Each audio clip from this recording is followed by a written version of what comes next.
Halo, ketemu lagi di Offside Duo. Dan setelah kita kemarin libur sejenak karena capek ke Surabaya dan lain-lain, sampai gua ngedrop kemarin sampai sakit-sakitan, tapi Masuk tetap angin ya? enggak ada. Udah bukan masuk angin lagi, gua udah sampai diare, demam, udah segala macam. Tapi karena Lu kecapean. iya ya, sama gua nggak tidur kan yang terakhir gara-gara Gue juga tidur. iya sih lu beda. Tapi lu kalau enakan lu kalau udah gitu balasnya lu bisa panjang tidurnya Iya, kan. Nah, iya. gue tuh nggak Nggak bisa. bisa. Gue kepotong-potong tetap tidurnya 3 jam, 4 jam. Nah, gue jadi waktu ke Surabaya itu mau pulang nggak bisa check in. Nah, Coach Justin tuh pulang jam 7, gue jam 8. Gue melek aja anjir tuh situ. Aduh, nungguin check in. Untung akhirnya bisa jam 5 pagi. Jam 8 udah boarding tuh. Dan kita akhirnya kemarin pulang sampai Jakarta langsung interview Arhan. Coach Justin interview Jenner sama Tom Haye yang tayang hari ini juga ya, jam Iya, 11 tadi udah iya. mulai tayang. Offset 2 tayang di jam 4 sore ini. Dan itu gue interview Arhan tuh gue udah sampai, kalau kalian lihat interview Arhan sama Coach Justin sama Hanif tuh gue udah menggigil gitu tuh, udah males-malesan gue, dia udah nguap-nguap, dia udah ngantuk, gue udah nguap. Hanif doang tuh yang seger tuh karena tidurnya mungkin Teler gila. oke, iya gue juga tepar banget tuh udah sampai sakit Ya, gue. gue sampai rumah langsung jalan karena setengah Iya. 12 gue udah. Interview mereka Iya. kan. Dan itu gue pun masih 15 menit telat. Karena gue udah nggak sanggup lagi. Bener-bener pulang ganti. Gue sempet tidur sejam. Iya. Langsung bangun langsung pergi. Telat 5 menit, langsung hajar sampai jam 3 kan. Gila tuh sampai jam Terus 3. ambil mobil ke Ritz dari Fairmont. Nah, makanya gue sama Aziza telat kan. Iya, telat. Dan akhirnya untung sama Arhan dapet. Gila tuh kelar jam 7 Gila, pagi. itu bener kerja kayak kuli. Bener Itu nggak ada lah. jam. Itu gila sih, mantep. Dan gue juga kemarin udah mulai Euro juga, jadi walaupun sakit, gue besoknya langsung foto profil dan juga ikutan yang acara malam tuh perkenalan host sama komentator dan akhirnya siaran tengah malam terus. Sekarang udah malam kelima nih berarti ya, malam kelima Euro begadang-begadang terus dan kita rekap juga nih dari Euro. Yang terbaru dulu kali, update dulu ya kali ya, karena kita update yang terbaru baru kita flashback yang kemarin-kemarin ya. Tadi Prancis coach, lo live reaction ya? Ya, Gimana lo lihat Prancis yang memosankan itu? ya. Parah ya. Ini kelihatan banget ya, Deschamps sudah kelihatan nggak punya, Memang dari awal nggak punya, cuman sebelumnya pemainnya lebih komplit sih kalau pemainnya dulu. lebih komplit, Ini sekarang jelek sih. betul. Dan Giroud kan masih starter. Iya, iya, Sekarang udah ketuaan, dicadangin. iya, Griezmann juga tambah tua. betul. Rabiot juga begitu. Kante yang Bukan udah Kante yang segitu dulu aja ya. masih dipanggil. Jadi memang ya Deschamps seperti yang gue selalu bilang, ini juga ngandelin skill doang sama kayak Ancelotti sama kayak Zidane, ya kan? Iya, iya, iya. Jadi tim ini dibantai sama Jerman loh, friendly Iya, iya. di kandang sendiri. Iya, yang Jadi cuma ngandelin Mbappe dan Mbappe dapat 2 peluang, parah ya banget itu. terutama yang 1 lawan 1 Iya, tuh parah satu. banget. Segitu, buset. Itu Sananta juga golin tuh harusnya kayak gitu tuh, man to man gitu. Gue bilang ya, strateginya Rangnick di sini Rangnick membuktikan Pressingnya bagus tadi. dia failed di MU itu karena pemainnya, bukan karena dia. Iya, iya, iya. Ya Dia pemain bagus loh cara apa? strateginya. Iya, tapi Untuk ngepres, untuk nge-build up itu Bagus. bagus. Cuman kualitas pemain Australia bapuk. Tapi memang nggak gampang nyari pemain untuk menerapkan strategi seperti ini, Betul, Coach ya. setuju. Dan staminanya kelihatan tadi mereka menit 80 habis tuh Habis. kan ya kan. Nggak usah menit 70 80, udah. menit 70 udah habis. Ya kan? Cuman fighting spiritnya Ada. gini.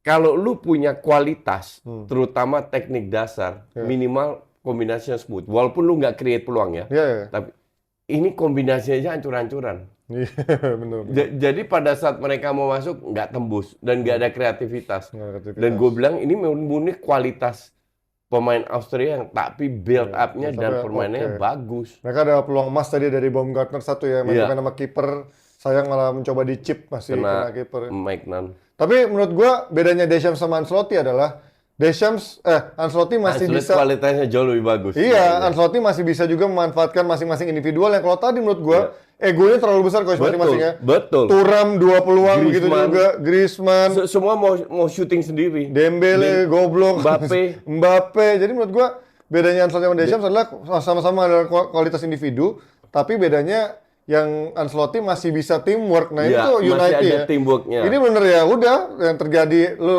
di lapangan berjalan aja mau yang Iya. kadang-kadang teamwork, kadang-kadang egois, kadang-kadang individual. Dan ini menurut gua jelek banget sih menurut gua tadi untuk Banget. bermain seperti itu ya. Tapi ya menurut gua tadi apresiasi Untuk tim finalis juara dunia, nah nggak banget ini. Dan lo lihat tadi berapa kali ada momentum beberapa pemain jalan kaki, si Thuram jalan kaki, terus siapa tadi? Dan di back Cuman gue bingung kenapa Thuram nggak taruh sebagai striker ya. Ditaruh lebih sering dari sayap kiri. karena dia emang mainnya melebar coach. Tapi Mbappe lebih bagus di kiri. Iya, Iya kan? Kayaknya dia pengen berusaha memaksimalkan Mbappe menjadi goal getter sih kayaknya itu ya. Ya nggak kayaknya. gitu juga.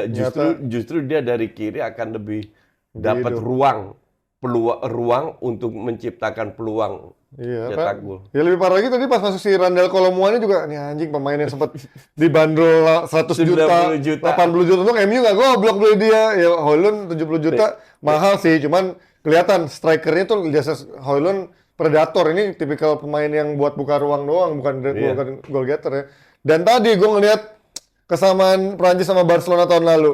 Dembele dan si ini kagak jalan sama Konde. Dembele itu Sama Konde nggak jalan. enggak, Dembele itu di Barcelona jauh lebih bagus loh. Iya, iya. Kita lihat berapa kali dia di PSG, nggak jalan juga. Nggak jalan. Ya based on perform of the day aja ya kalau di Iya, PSG kan. iya. Sama kayak di tadi perjalanannya. Tadi tuh kelihatan banget sisi kanan baru passing depan patah. Akhirnya lewat kiri karena ketolong selain ada Mbappe sama Thuram, ada Theo Hernandez menurut gue tadi Iya. nolong banget dari Ya, sisi dengan dribbling gaya AC Milan. Serie A anjing mau sampai depan loh Gila, gila. buset dah. Tapi gue apresiasi tadi satu pemain yang menurut gue mengisi bener-bener kekosongan, N'Golo Kante. Walaupun udah nggak secepet dulu, Iya. udah nggak selugas dulu. Tapi Gila. etos kerjanya tetap di depan, di tengah, di mana-mana dia. Dia cover area sebesar itu loh. Dan tadi terakhir ada peluang dari Patrick, siapa yang si Wimmer, yang si Wimmer udah sendirian lari tuh, yang ngejar si Kante doang 2 kali, akhirnya di clearance. Itu menurut gua, kalau dulu waktu Tchouaméni, Camavinga atau Rabiot nggak bisa tuh ngelakuin kayak bisa, gitu. betul. Dan cover yang di Rabiot apa? jelek. Jelek, gua nggak ngerti Rabiot tuh jelek. nyerang kagak, defense kagak. Griezmann bukan Griezmann yang kita kenal juga. Iya. Dan menurut gua Griezmann agak bingung karena dia mau ngalirin bola kemana, orang kan nggak ada yang buka ruang gitu. Tandemnya jelek. Iya, si Rabiot tolol. Jadi, which is good. Karena satu grup sama Belanda. Tapi ini hari pertama. Belanda itu nggak perlu kalah. Belanda loh, tuh gue jelek tapi kemarin mainnya. Enggak, Belanda lumayan bagus. Bagusan Poland. Finishingnya Iya jelek. sih. Bagusan Poland tapi mainnya menurut Enggak gue lah. kemarin. Enggak lah. Bisa menahan Belanda. Ya kan? Parkir bis, men. Belanda tapi counter juga kan mainnya. Iya, ya kan? cuman berapa peluang mereka dapat? Di babak pertama 3-4 peluang loh. Iya. Reinders, Gakpo, Depay 2 kali. Jelek mereka, menak finishingnya. Finishingnya jelek, tapi create chances. Ada. Ya tadi juga Prancis create chances. Gak banyak. Tapi individual. Create chances-nya itu kan pas counter. Di Iya, babak iya. kedua dapat 2-3 kali setengah Iya, peluang lah. si Thuram 3, Iya. 2 peluang, 3 Yang peluang. syutingnya ke arah kiper Iya, juga. terus yang Giroud Griezmann. depan gampang, kagak bisa apa-apa. Iya, Griezmann juga yang grassroots bolanya udah kelewatan Iya. duluan ya. Ya, tapi mungkin ini karena lawannya juga model kayak si Rangnick dan juga Austrianya ini Manlin yang benar-benar compact dan pressing banget ya. Dan pressing. Iya, gue penasaran kalau lawan Belanda yang memang kepancing untuk keluar tuh, apakah dia seleluasa itu juga untuk bisa. Nggak, justru gue bilang lawan Prancis kayak gini, lu harus press kayak Austria. Iya. Tapi kualitas build up lu lebih bagus. Ya, Jadi harusnya iya lu juga. bisa create peluang, bukan gol ya. That's different cake. Iya. Tapi create peluang itu dulu. Tapi celahnya juga untuk lawan Belanda menurut gue lebih kebuka nanti untuk Karena bisa Belanda lebih terbuka. Iya, Nah, ini lebih iya. seru secara Iya. game ya menurut gue ya. Iya, Dibandingin ntar lawan Austria. Tapi ya ini dua tim ini harusnya udah akan lolos lah gitu. Harusnya, Karena iya. Prancis akan ketemu Polandia, Belanda akan ketemu Austria. Austria. Jadi kalau mereka Itu udah match menang, terakhir, ketemu ini dulu. enggak dong. Ketemu Prancis dulu. Prancis bukannya ketemu Belanda dulu? Iya, ketemu Polandia dulu kan? Enggak, ketemu Belanda dulu. Oh gitu. Iya. Oh, berarti udah kayak head to head, udah kayak ini duel bunuh-bunuhan dong di sini. Jadi di match terakhir itu menentukan. Oh, iya. Gue pikir yang terakhir tuh Belanda akan ketemu Prancis. Kecuali Poland menang lawan Austria. Oh iya, itu beda. Iya, itu akan. Tapi ya bisa mendapatkan tiket ketiga lah. Best three masih ada lah kalau itu. Yang penting Iya. chance untuk mendapatkan tiket dari best three masih besar kalau mereka bisa minimal meraih satu kemenangan aja. Pokoknya Belanda nggak boleh kalah aja lawan Prancis. Kalau seri, Dua-dua 4 poin. iya. Kalau let's say mereka seri, terus si itu menang, Polandia menang, 3 tuh. Itu chance-nya makin seru tuh di partai terakhir kan. Prancis ketemu Polandia. Dan Belanda. Prancis harus menang juga. Kalau 4 tuh harusnya aman sih kayaknya. Enggak dong. Sekarang Prancis kalah. Oh iya, iya, iya. Polandia 6 poin. Kalau dia seri lagi? Belanda menang, Belanda 7 Oh, iya, poin. iya. Selesai lu. Oh iya, emang Poland sekarang 0 kan? 0. Kalau misalkan besok dia... Kalau besok menang. Oh iya, kalau Prancis kalah lagi ya. Cuman kalau Prancis seri lawan Polandia lagi, Enggak. lolos. Polandia menang. Lawan... Prancis seri lawan Belanda. Dua-dua 4 poin. Iya. Polandia 3. Ya, kalau terus terakhir Prancis Polandia kalau seri, Kalau Prancis nggak menang lawan Austria. oh iya. Lo kan Atau tadi seri. udah Austria, nanti lawan Poland. Oh, Kalau seri lolos. Iya. Ya kan, dia minimal harus seri gitu kan. Kalau di partai terakhir Minimal harus nggak seri. boleh kalah. Ya kalau kalah. Kalau Bisa kalah lolos. bisa nggak lolos, tinggal hitung-hitungan Iya. best three tuh. Karena Iya. menurut gua angka 4 tuh cukup untuk lolos, tinggal hitung-hitungan golnya tuh nanti tuh. Siapa Ya, yang kan? angka 4 kemungkinan besar sih lolos. Ya kan, tinggal hitung-hitungan selisih golnya ya. Ya kali Prancis kalah lawan Poland. Lihat Belgia nggak tadi? Nonton. Katro ya. Belgia itu kayak satu Ferrari dikerubungin sama 10 Avanza. Ini lebih, ya itu kayak Iya kan? De Bruyne De Bruyne itu nggak tahu dia harus ngapain. sibuk banget, dia bingung ngapain dia Nggak, harus. pada saat dia passing, terus dia minta bola, ya semua passing ke dia. Iya, Nggak ada pergerakan off the ball, nggak ada Iya, minta iya. kombinasi, nothing. Parah Tapi banget. suek juga sih, Iya, dua kali gol VAR itu ya, lawan dia. dianulir ya. Terus Bakayoko shooting depan sendiri. Lagi apa sih? Ya lagi apa? Tapi nggak Tapi bagus jelek, juga main. secara permainan memang jelek tadi Jelek menurut gua. banget. Sama mirip kayak Perancis, lebih ngandelin skill masing-masing aja gitu. Bedanya secara kualitas jauh. Justru gue bilang harusnya lu mainin Doku di kiri, Iya, bukan dia di kanan, aneh Iya. banget. Kirinya si Doku di Trossard kiri, tadi. Trossard harusnya dengan Kevin De Bruyne di belakang striker Oh. dengan satu DM. Iya, iya, iya. Nah kanan si Bakayoko. Kayoko. Bakayoko lagi bagus di PSV PSV, tahun ini. iya, iya. kan? Fingernya PSV. Nah minimal Kevin De Bruyne ada tandemnya. Iya, tadi bingung. Yang dia sendiri. tadi itu bener-bener Bantu defense pula tadi Iya. juga anjing banget. si Kevin De Bruyne bingung harus ngapain, dan kalau ada celah pun Iya. next step-nya nggak jelas. Tadi juga Trossard juga menurut gua jelek mainnya tadi itu Trossard, Jelek. ya kan? Doku jelek, Trossard jelek, Lukaku Gelandangan jelek. Ya, tapi menurut gua inilah Onana lagi, aduh ampun. Aurel Pemain mana itu? ya Belgia. Di klub mana sih dia main? Nah, kan itu Menang kan tinggi doang. Everton kan? Everton ya, Everton nggak itu. ngerti menang tinggi doang. Pemain apaan nih? Ya padahal di Everton Hancur. katanya menjanjikan dia makanya gelandang bertahan. Everton mau degradasi, no wonder. Tapi kan karena dikurangin poin-poin yang 14 poin itu dia udah kerja keras. Tapi ya gue nggak heran sih Belgia emang dari dulu begini gitu, dan ini bahkan getting worse ya. Pemain-pemainnya back-backnya gue liat nih anjing main-main udah tua. Terus si siapa sih? Vertonghen masih main loh. Iya, terus si Wout 37 tahun. Fast, udah gitu dia berani nggak pakai Courtois yang Fas itu kan pemain Leicester. iya. Hancur-hancuran itu pemain. Tahun lalu waktu masih di Premier League aja, 2 tahun lalu waktu masih di Premier League aja, dia sering banget cetak gol bunuh diri itu. Iya, betul. Aneh banget. Lawan Arsenal juga gue masih inget tuh. Itu katro banget. Enggak, lu punya Witsel, Iya. punya si Tielemans, kenapa nggak main dari awal? iya. Ini kan pengalaman yang penting. Iya. Tedesco kemarin blunder dengan pasang pemain kalau gue bilang. Nah, at least pemain-pemain senior paham apa yang diinginkan oleh Kevin De Bruyne. Ya. Yang pemain muda ini lari-lari doang nggak jelas. Iya, iya. Dan menit 60-70 udah habis itu. Iya. Kelihatan banget transisinya lambat, semua lambat. Gue sampai cek loh. Gue cek emang berapa derajat sih? Gue cek di 3 kota berbeda, di Berlin, Munchen, sama Hamburg. Jadi yang jaraknya 18 sampai 20 derajat. Nggak sepanas itu. Masih enak Lo lah. coba 18. datang ke Indonesia. Ya. Lu tanya Tom Haye itu. Ya kan, sampai mukanya pink. Kevin De Bruyne mati kalau main di GBK kemarin. Tom Haye terus babak doang. Jadi nggak sepanas tapi habis. Gue nggak ngerti kenapa.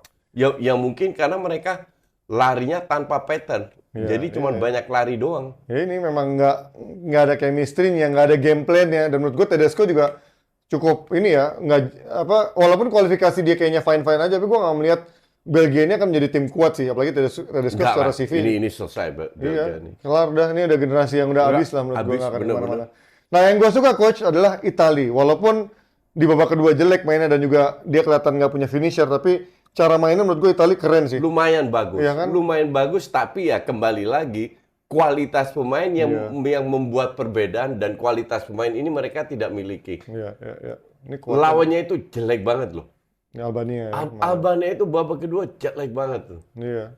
Tapi Beruntung mereka bisa setelah menit 16 3 gol, nggak ada yang terjadi dalam match itu. dan babak kedua benar-benar stuck tas Iya, gitu nah, yang nggak ada yang iya. bahkan lebih ada peluang dari Albania menurut gue ya di babak kedua itu ya. Iya, di menit-menit Akhir terakhir kan, ya. Remanai dan lain-lain. Iya. Tapi gue suka sih bagaimana Spalletti ini berjudi ya. Dia mencoba Bastoni menjadi orang terakhir. Ini gue belum pernah lihat Bastoni jadi orang terakhir menggantikan peran Chiellini mungkin di 4 tahun lalu waktu jadi juara. Terus juga si Ya, siapa? ini tim butuh Calafiori waktu ya. lah. Iya, Calafiori. Gue juga nggak ngeliat Italia bisa lawan Spanyol, feeling gue kalah. Susah sih. Tapi kan terakhir juga waktu di Sempet menang ya. 2001 menang kan Iya. waktu itu kan. Ya, tapi ini dengan tim kayak ini, Iya. no. Tapi menurut gua kemarin juga Spanyol mainnya Bagus lah. counter juga kebanyakan kan golnya kan yang si Morata. Ya, Morata itu counter. Terus yang itu juga gol. Cuman lu harus bisa finishing. Belanda sama Inggris nggak bisa finishing counter. Prancis nggak bapuk tuh counternya. Iya. Iya kan? Ada sih, cuman finishingnya bapuk tadi kan kalau Prancis Iya, kan. Ya Belanda juga bapuk finishing. Dan Italia, kalau Italia Spanyol itu efektif, Cukup efektif mainnya juga fresh. Sekali lagi bukan Spanyol 2010-nya generasinya Xavi. Iya. Tapi dengan hadirnya Fabian Ruiz ini luar biasa. Kalau gue bilang ini benar-benar plus point banget sehingga bebannya Rodri hanya fokus ke defense saja. Iya. Dan gue bilang Spanyol bisa lumayan jauh. Bermain cukup fresh lah, nice football lah. Italia gue penasaran sih. Ini dia tadi kemarin mainnya kan lawannya masih receh banget ya Albania ya. Dan mereka gue lihat kemarin bermain sangat ultra attacking sampai cuma ninggalin 1-2 pemain di belakang. Beda banget sama pakem Italia dulu-dulu kan. Walaupun di era Mancini mungkin udah mulai menyerang, tapi ini lebih attacking lagi dibanding eranya Mancini menurut gue ya. Tapi mungkin itu karena melawannya mungkin Albania. Gue penasaran kalau lawan Spanyol nanti apakah seberani itu mereka. Karena menurut gue Bastoni itu kadang-kadang agak jelek dari sisi defense ketika di counter. Kemudian Calafiori kita belum lihat ketika menghadapi tim besar seperti apa. Karena di Bolonya ya bagus-bagus aja, tapi kan bagusnya level Serie A dan juga Bolonya kan. Dan kita lihat nih ya, seperti apa. Dan di strikernya, gue belum melihat tuh ada benar-benar pemain yang punya flair di kotak penalti, Retegui, terus juga kemarin si Skamaka. Skamaka tuh benar-benar on off banget di Atlanta juga, kadang-kadang tajam, kadang-kadang on off jelek. banget, betul. Chiesa kemarin terlalu melebar, udah kayak wingback menurut gue. Wingback yang mainnya di sayap berapa peluang banget. loh. Iya, tapi terlalu melebar gue. Coba kalau dia lebih Mungkin dia harus melebar kali. Ya dia emang melebar, cuman harusnya lebih banyak cut inside coach. Karena kemarin banyak banget orang-orang yang cut inside kan. Ada si siapa, Barella sempat masuk. Siapa yang belakangnya dia, gue lupa deh kemarin siapa sih? Belakangnya dia yang serang tuh. Aduh gue lupa jadinya kemarin sih. Barella, Jorginho, terus Fratesi naik juga. Terus ada si siapa, sayapnya tuh kemarin siapa gue sampai lupa. Chiesa, Skamaka, Nih, Fratesi kan. Nah iya nih, Fratesi kemarin terlalu Pellegrini sibuk masuk sana sini. Chiesa-nya akhirnya cuma menjadi pemain yang lebih banyak di luar kotak penalti gitu. Jadi menurut gue kalau Chiesa bisa lebih banyak cut inside, ini akan menjadi lebih berbahaya. Dan Chiesa dari sisi finishing ya lebih tajam. Kemarin kita lihat Pellegrini ada peluang, terus si Fratesi ada peluang, nggak masuk juga. Skamaka lewat-lewat terus bolanya. ujungnya dibantu sama duo Inter. Inter, walaupun yang blunder golnya juga gara-gara goblok lemparan ke dalam Inter juga di Marco. Tapi gue suka sih bagaimana si Spalletti gambling, tapi mencoba inisiatif yang baru gitu ya. Tim ini gue nggak yakin. Lolos grup tapi pasti lah coach. Ya kalau lolos grup ya. Pasti. Grupnya terlalu lemah juga. Padahal katanya grup nggak ada Kroasia loh. Kroasia jelek banget. Tapi menurut gue Kroasia masih bisa crawling back loh coach. Minimal lolos dari best three Gini, ya. semua tim terutama Italia, Belanda, Belgia, Prancis, Inggris itu harus main lebih bagus lagi. Iya. Walaupun Belanda lebih fokus ke finishingnya lah. Karena Depay jelek banget kan. Iya. Sementara yang lain oke, Gakpo oke. Cuman Depay doang sama Xavi Simons kan. Simons jelek mainnya. Iya, emang nggak pernah bagus tuh. Tapi itu anak emasnya Kuman, selalu main. Padahal lu punya Frimpong loh. Iya, ada banyak main lain lah di sana. Jadi ada beberapa tim yang memang harus grow, harus berkembang. Termasuk Italia gue bilang. Iya. Tapi kalau mereka main kayak kemarin, lawan Spanyol kayak kemarin, gue rasa kalah. Iya. Kecuali Spanyol mainnya juga gitu, Italia mendadak jadi bagus. Bisa kan? Iya. Ya kita lihat nih, gue juga pengen tahu tuh Kroasia Spanyol. yang hancur sih gue. Kroasia kemarin kayak kelihatan ya. Gue nggak ngeliat Kroasia bisa, bahkan lawan Albania belum tentu menang. Gue pengen tahu nih Modric karena kemarin melawan Spanyol menurut gue Modric benar-benar jelek, terutama yang juga terakhir golnya siapa Fabian Ruiz ya. Iya. Yang enak banget, bisa gampang itu kan dilewatin dari Golnya Modric dulu. Morata juga keren. Morata tapi counter kan, tas counter. Iya, tapi kan dapat true pass dari Fabian Ruiz, dia kontrol terus dia shoot. Tapi gue tetap nggak bisa meremehkan mentalitasnya Kroasia dan juga Modric sih. Jadi ya menurut gue bisa lolos dari best three, peluangnya juga masih ada. Dan ketika Ya, mereka lolos, nih anjing nih, ini tim yang pain in the ass menurut gue. Mungkin paling top best three. Iya kan dari Gue best nggak three. ngeliat mereka juga bisa menang lawan Italia. Ya. Tapi kalau bisa seri aja lawan Itali sama menang lawan siapa lagi? Albania, ya udah cukup mereka untuk lolos dengan angka 4. Albania itu 3 kali kalah lah itu. Itu nggak jelas. Lo ngeliat Jerman gimana? Surprise nggak? Keren. Keren ya? Ya, ya gue nggak surprise karena Kroos balik kan. Iya. Kroos itu tandemnya Gundogan. Oke sih ya. Jadi Gundogan nggak perlu transisi secepat mungkin itu di cover sama Kroos semua. Tapi gue penasaran lawan tim yang lebih jago karena backnya belum dapat ujian kemarin. Karena menurut gue back titik terlemah dari Jerman adalah backnya menurut gue ya. Mungkin, tapi sistemnya udah berjalan. Ya. Dan kalau Musiala nggak masih ada Sané cadangan loh. Iya. Müller cadangan. Kemarin. Terus siapa lagi? Banyak pemain bagus cadangan. Bahkan dia berani nggak ajak Julian Brandt loh. Iya. Ya karena terlalu banyak memang di situ. Ada Iya. Gnabry juga di sana kan. Gnabry nggak masuk. Oke, nggak masuk ya? Nggak masuk. Jadi sekarang siapa aja sih depannya kan Fulkrug. Oh, ada satu lagi nih yang striker yang ntar gue lupa Musiala, Sané, Nih. siapa lagi ya? Ini Ya kan? pemain cadangannya. Oh ya Gnabry udah coret deh kemarin ya bener. Ini pemain cadangan. Sané, Fulkrug, Müller, Muller. Emre Kalau bisa Can, gelandang. Baumann, Hendricks, Enggak, bukan. Ram defender, Quarterback, coach. attacker, Fuchrig, Fulkrug, oh ya nih Fulkrug. Undav, sama Bayer. Nah ini 3 pemain muda gue nggak tahu. Iya. Jadi ya Fulkrug itu harusnya cetak 2 gol, sayang Iya. 1 offside kan. Iya. Havertz juga oke. Havertz, Musiala, Wirtz, pelapisnya Sané bisa main di mana-mana. Gundogan di belakangnya, Kroos sama Andri. Andri babak kedua kan diganti. Iya. Si Kroos yang main lebih attacking lah. Ya, Jerman ini sekali lagi juga bukan Jerman yang jadi juara dengan Özil dan Khedira. Iya. Tapi ini Secara sistem jalan sih. secara overall semua negara menurun. Iya, gue juga setuju sih itu. Iya kan? Iya, gue setuju. Inggris satu yang gue belum lihat kan Portugal. Iya, gue juga pengen tahu nih di bawah si Martinez. Gue kan taruh 2 favorit, Prancis sama Portugal. Hmm. Prancis juga dilihat. Nah, ini juga underdog ini kalau gue bilang. Iya. Sekarang justru yang naik itu Jerman. Iya. Jerman sama Portugal. Ya mungkin Spanyol. Nah, kita lihat Portugal kayak apa nih. Karena di kualifikasi sama friendly match dahsyat banget tuh, menang gede semua skornya. Iya. Karena emang gue setuju sih secara squad paling merata tuh kualitasnya ya Prancis sama Portugal ya. Prancis Portugal. Jerman Di nggak atas merata, kertas. cuma di atas kertas. Tapi ya itu gue juga pengen tahu nih kayak model Jerman, Spanyol bisa konsisten nggak mainnya sebagus itu karena kadang-kadang mereka bagus di awal, kadang-kadang di tengah-tengah hilang gitu flare-nya gitu aja. Tapi kalau lihat dari rekapan kemarin di luar Portugal, siapa main yang menurut lo paling keren coach? Antara Spanyol, Jerman, siapa lagi? Udah itu doang paling ya. Di antara dua itu yang paling keren. Iya. Spanyol sama Jerman ya. Sama Belanda. Gue suka permainan Belanda, serius. Gue objektif ya. Serius. Pakai baju ini mereka objektif. Mereka create banyak peluang. Which is good. Karena biasanya mereka suka main lambat, susah create peluang. Tapi dibanding yang kemarin terakhir uji coba, bagusan uji coba kan. Kan menurut gua. Ya lawan juga Islandia sama Padahal Kanada doang. Polandia kemarin bahkan tanpa nggak pakai Lewandowski gitu kan. Tapi mereka juga nggak bisa terlalu ambil risiko kan. Oh iya sih, karena ini udah turnamen, the real test ya. Dan Cuma dari sisi permainan gue cukup puas. Ya hanya dengan 2 pemain itu yang lebih fokus ke rambutnya daripada Xavi Simons dan juga Depay. Iya. Kalau gue paling menyoroti Inggris ini menurut gue salah satu Inggris kocak. pelatihnya yang menurut gue bapuk banget sih. Gue nonton Inggris kan dari kalah lawan Islandia. Islandia 4-0 kalau dia bawa ke Belanda loh.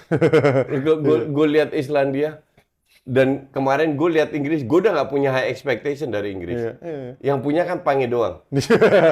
Dan gue Gue kemarin lihat, ya elah Inggris kayak gini ya, good luck aja dah. Dan gue kemarin tuh di RCTI kan terpaksa gue mendeklar gue mendukung Inggris karena waktu sebelum perkenalan host dan komentator itu dibikin bumbu-bumbu yang rame ya. Jadi kalau misalkan ada yang bilang favoritnya siapa, dipanas-panasin atau ada yang ngebantah gitu kan. Dan sebelum gue tuh ternyata Aldi udah ngejagoin Prancis. Andres juara, nggak mungkin gue bilang gue Prancis juga gitu kayak template kan. Jadi gue bilang Inggris biar rame. Padahal Inggris itu sebenarnya jagoan kecil gue. Gak ada yang bilang Belanda. Nggak ada. Katrol nggak ada. semua, lihat Tapi Belanda ya juara. gimana Belanda nggak pernah menunjukkan bisa Katrol menjadi semua, juara. iya. Gue udah nggak ada lagi ya, masih rookie semua komentatornya. Kalau Prancis menurut gua emang paling aman gitu ya. Ini pemain-pemainnya paling merata, tapi ya itu menurut gua Deschamps sudah titik jenuh sih, udah habis loh menurut gua. Merata di atas kertas. Iya. Dan bukan itu aja, pemainnya udah tambah tua semua. Iya, iya, iya. Dan kayak udah ada titik jenuhnya gitu antara Deschamps juga pemain, kayaknya template gue lihat bahkan apa pemain tuh udah kayaknya cuman pengen lari begitu bola udah deket mereka. Kelihatan tadi Marcus Thuram, terus si siapa Dembele nggak mau off the ball gitu. Ah, ini pemain-pemain yang udah kayak merasa udah levelnya juara dunia, tapi ya mereka emang juara dunia ya. Udah sempat 2018, nah mungkin udah waktunya ada refreshment. Dan Inggris, kalau nggak ada Bellingham, gue nggak ngerti ini tim jadi apa. Foden cuma jago, soalnya kalau ada Pep Guardiola doang, gue belum pernah bisa melihat Southgate bisa memanfaatkan Foden dengan maksimal. Saka kemarin menurut gue dipaksa kerja keras karena nyerangnya cuma dari kanan. Beda sama Prancis, kalau Prancis tadi kanannya nggak jalan, nah Inggris kanannya doang yang jalan, kirinya kagak jalan sama sekali. Back kirinya Trippier kagak jalan. Kemarin Foden malah lebih banyak hilang ke tengah. Bellingham kerja keras, Harry Kane lari-lari doang nggak jelas. Udah, yang paling fenomenal di Inggris ya cuman Bellingham, Declan Rice, sama gua apresiasi Gehi yang tadi gue disangka-sangka ini akan menjadi sebuah handicap, tapi ternyata cukup oke Gehi mainnya. Dan Stones juga cukup oke, jadi ya Ya bener ya, masih cukup karena Cukup oke. lawannya terlalu cupu. ya nanti gue pengen lihat nih mereka bisa step up their Iya. games apa Tapi enggak ya. grupnya gampang Inggris. Iya, iya. Jadi Inggris Untungnya masih lolos. lawannya Slovenia, ya gitu-gitu lah Ya, ya. ya nggak apa-apa, ntar masuk sistem gugur langsung lewat. 16 besar dong itu ya. Oke lah, dari situ aja rekap kita. Paling tinggal nungguin hasilnya Portugal. Gue juga penasaran sebesar apa perannya. Menurut tuh Cristiano masih punya peran besar nggak coach di Portugal ini? Atau cuman Enggak lah, udah. nggak akan dibangun buat dia berarti timnya? Gue bilang sih enggak. Tapi dia masih tajam sih, karena gue belum Oh, lihat. dia masih tajam, iya di Liga belum pasin. Ya Kante juga masih dipakai kan buktinya di Perancis. Dia 40 tahun loh, Iya. Cristiano. Iya, gila sih tua banget ya. Tapi memang strikernya Emang mungkin dia punya peran. nggak ada yang step up tapi kan Iya, masalahnya ya. nggak Diego ada. Jota on off. Gonzalo Ramos yang katanya bisa Hancur. mengganti hancur juga. Ya jadi ya mau Jota gimana sih lagi? paling.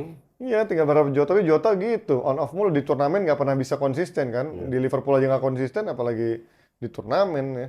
Oke lah, kita lihat nanti hasilnya seperti apa. Kita rekap lagi di hari Kamis dan ketemu lagi di Offside 2 hari Kamis. Bye bye semuanya.